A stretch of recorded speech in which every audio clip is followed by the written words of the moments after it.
Happy New Year, and welcome to Night Sky Notebook. My name is Peter Detterlein, and this is what's happening in the sky for January 2024. Let's begin with some moon phases. January begins with a third quarter moon on the 3rd, new moon on the 11th, first quarter on the 17th, and full moon at the end of the month on the 25th.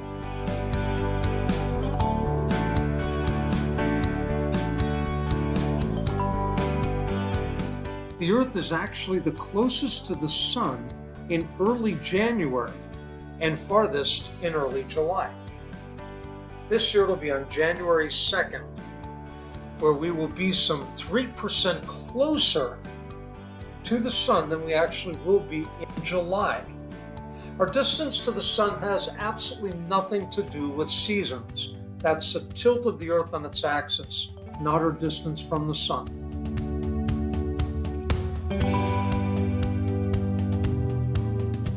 This is a biggie. I like this meteor shower. A quadrantid meteor shower, named after an old constellation that doesn't exist anymore. It's the morning only, and it's only really about 6 hours long. It's a very concentrated shower, which means if you hit it right, you can see a lot of meteors. I saw 50 meteors an hour in this one, and that was during full moon. Now the moon phase for this one is going to be about third quarter. So that's going to make it a little difficult. It will be in the morning, but it's not going to be overly bright. We may miss a few meteors, but keep your back to the moon, get in a chaise lounge, keep nice and warm, and just watch the fireworks. You should be able to see quite a few meteors for this. Check it out. You won't be disappointed.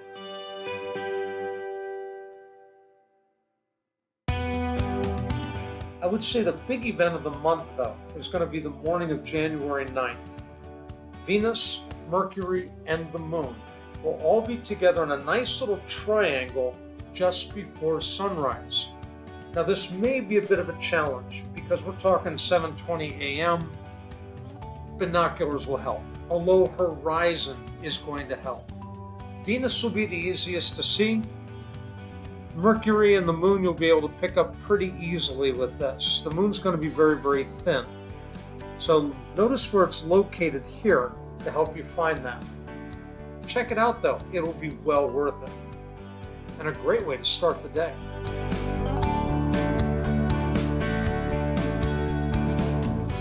Wait a few days and we've got the crescent moon next to Saturn. That'll be on the 14th, right after sunset, but that one's a little bit better. It's 5:45, the sun's still up. You can catch it 6 o'clock a bit better, 7 o'clock it'll be dark.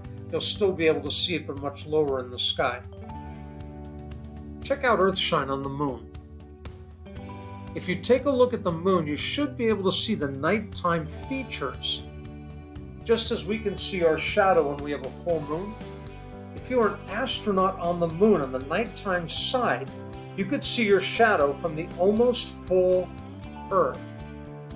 So we see a thin little crescent for the moon. If you were on the moon, you would see an almost full Earth. It's exactly the opposite phase. Check it out. It's quite beautiful.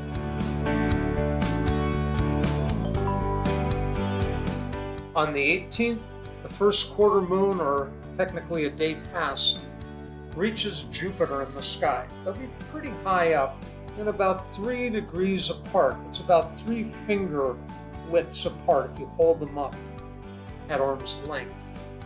It is a neat pair to see in the nighttime sky. Jupiter is still plenty bright and beautiful through a telescope.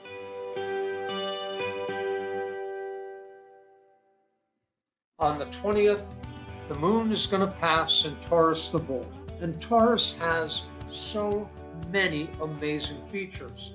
The bright red giant Aldebaran, the beautiful Pleiades, most beautiful star cluster in the sky, the Seven Sisters we call them, and the Hyades.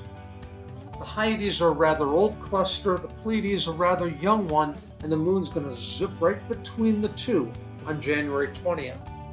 Hey, binoculars will be great for this. Binoculars to look at the Pleiades, the moon, and the Hyades. That really will be a neat thing to see. Hey, that's it for January.